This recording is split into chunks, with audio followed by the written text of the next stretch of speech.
What mostly stresses me out every day is school. School. School. School. School. When I have a lot of things to do, like schoolwork or just friends in general, my parents, all those things combined. Homework, projects, just learning, like the learning environment just kind of stresses me out. Peer pressure, not turning in my assignments on time, and cleaning my room. Homework, my two little sisters, and chores. Family life too. I've had problems in my family before, so I try to cope with that.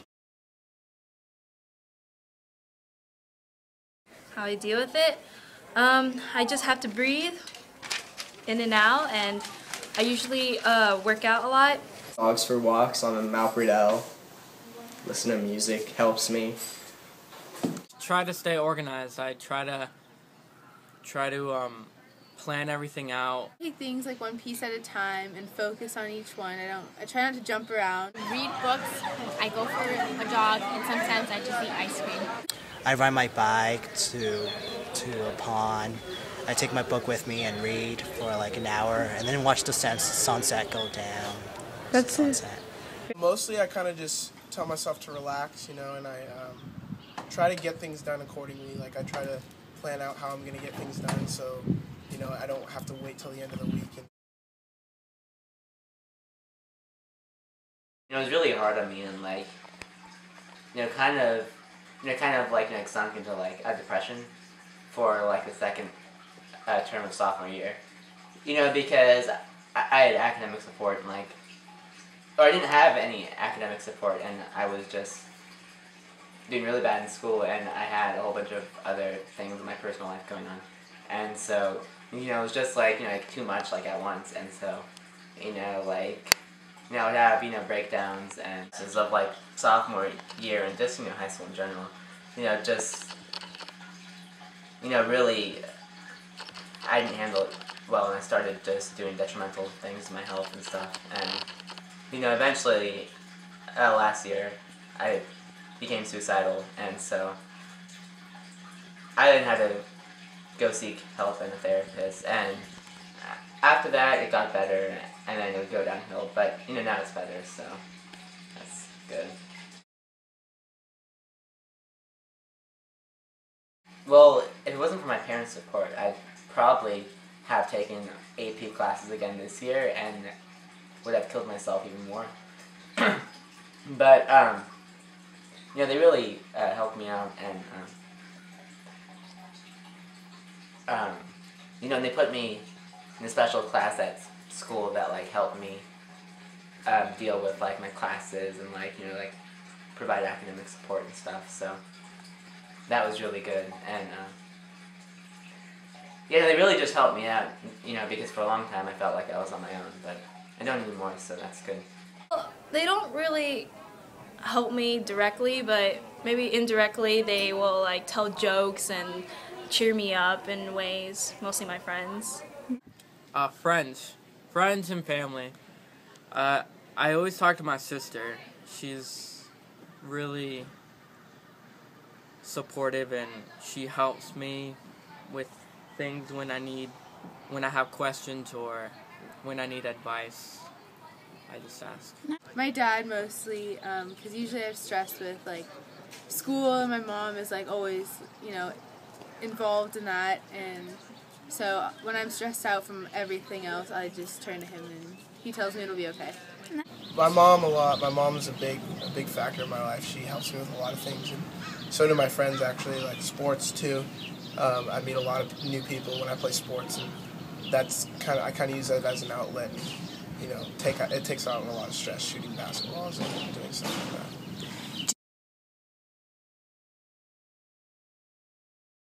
Back in Costa Rica, I was having a lot of trouble in school, and I was having a lot of problems with my family, mostly with my mom. My mom just started She just didn't feel like talking to me. She just felt like not doing anything for me. She shut me out, and then eventually it just got to the point where she kicked me out, and then I was living with my friends for a couple weeks, and then my dad kind of stepped in and flew me up here. Why did you really come here? Because of the arguments with your mom and stuff? Yeah, I mean, it was a combination of like the better opportunity up here, but also, you know, the problems I was having in school and with my mom that really like made me want to come up here. Well, how did you handle all that? It was really tough on me because my mom wouldn't speak to me at all. She blamed me for everything, and it was kind of heartbreaking. And I don't know, eventually my mom apologized, and just like I just didn't want to live in a hole anymore, so I just thought I should think more positively, like trying to get the best out of life. A really tough learning experience. I had support from my dad, and I had support from my friends, mostly from back in Costa Rica. They really helped me out. Well, I learned I can't let it get to me, because I mean it gets to the point where you don't want to do anything and everything's stressful, and like I don't think anybody wants to live like that. So I think not giving it the chance to stress you out. Hi guys, my name is Vinny. I'm a peer educator at the Novato Wellness Center, and I'm just going to talk about limited thinking patterns for a little bit,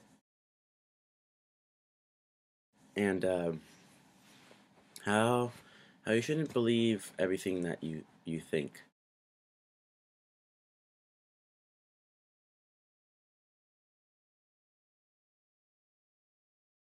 Hi, my name is Maria, and I will be talking about overgeneralization. So what it is, it's a bad thinking pattern that causes you to think everyone is exactly the same.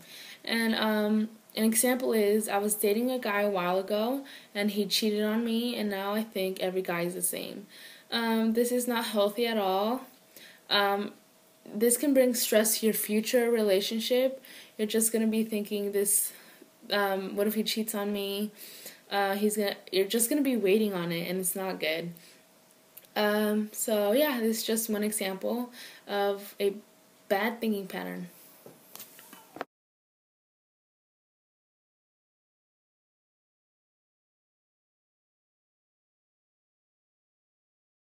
One time I made myself more stressed out by catastrophizing and magnifying a situation, which is when you exaggerate the degree or intensity of a problem or just expect a disaster. This one situation that I had was I wanted to get into this program, and I did everything, my best on the application, my resume, and it was just one of my biggest dreams, and it was a really great opportunity for me. And I was rejected into the program, and at the time I looked at it as a rejection, but now I realize that it really wasn't, a fit for me. And I used to, I thought that it was the end of the world. I wasn't going to be accepted to my dream colleges either, and that I wasn't going to do anything in life because I probably didn't have the potential. It became an obstacle in my life. And after a while, I just noticed, that it was just kind of negative Nesbit, and began to realize that it wasn't a fit for me, it wasn't really a rejection. And in the end, it all turned out for the better because I got involved in different activities, and I was able to explore areas, the health field and other areas, and now, I think that I'm going to probably pursue a career in the health field, which is a big change in my life. So it turned out for the better, but at the time I thought that it was the end of the world, but it really wasn't. One type of a thinking pattern is mind reading. When you mind read, you assume something about someone by just a simple comment, gesture, or look. For example, one day this girl gave me this look, and I got very upset because I didn't even know her. Later on that week, She bumped into me and apologized, and I asked her why she gave me that dirty look. By the end of our conversation, I realized that she wasn't giving me a dirty look, but instead she was nearsighted. And, well, now we're the closest friends ever, and I would have lost this amazing opportunity to have met this girl. I made myself more stressed out by what is called polarized thinking, and that is when all things are either all good or all bad. It happened to me once when I was taking a math test, and I thought I did really good. I studied very hard, and I told myself I'm getting an A. Like I'm getting 100%. Like I felt so confident about it that I knew I was getting an A, and I had nothing else to think about. All I thought was when I get the paper on my desk, I was getting an A. But in reality, I didn't give myself, that middle ground of knowing. Yeah, there's probably a good chance that I did really good because I felt really confident, but there's always that one chance that, no, you didn't do that good, and that's okay. And I ended up getting not 100%, that's for sure. And, I ended up stressing myself out. So we always have to remember to always keep the middle ground and not always have too high expectations and things that aren't always all good or things are not always all bad.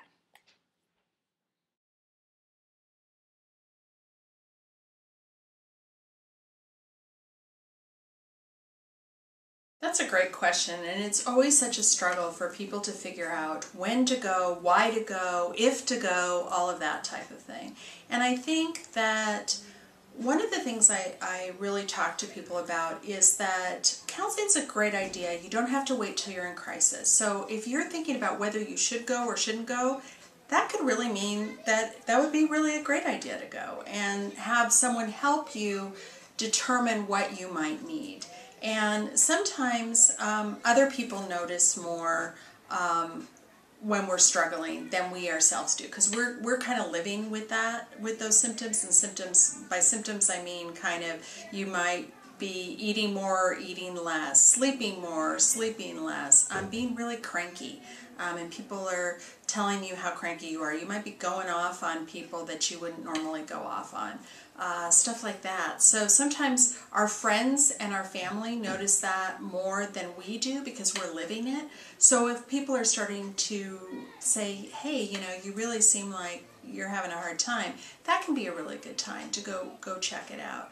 I think people avoid going to counseling because they think they might be labeled as crazy or they should be able to do it themselves. And really counseling is, I look at it as it's another type of support. We go to tutoring if we are having difficulty in math. We go to the doctor if we have a sore throat and we want to find out whether we have strep or the flu or something like that. So I think counseling is the same type of thing. We might be struggling with something that we're not really sure about, and it's a way to learn new skills. It's also a way to figure out if some of our symptoms might require more medical attention.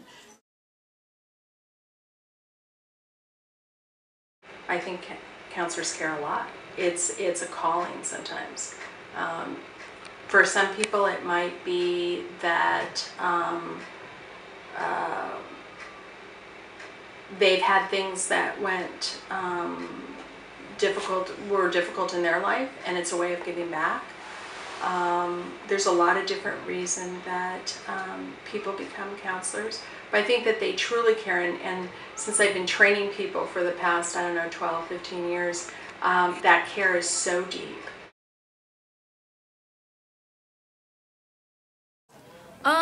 One philosophy is if you laugh at least once a day, I think the stress will go away, If you have at least one laugh from like a joke or a story or something that makes you happy, it will go away temporarily. And It goes on and time will pass and everything will be okay eventually. It's only a temporary problem. It won't matter in like 10 or 20 years, so it's only a little bit and life goes on. So Hectic and stressful, but it's like just make the best out of it. So when life gives you lemons, make lemonade. Writing down, I just write my problems down, or I go out with friends and just. I think what you gotta do is just think positive. You can't let stuff like that get you down. It's all a learning experience, and you know, in the end, it makes us a better person.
I can't smile anymore.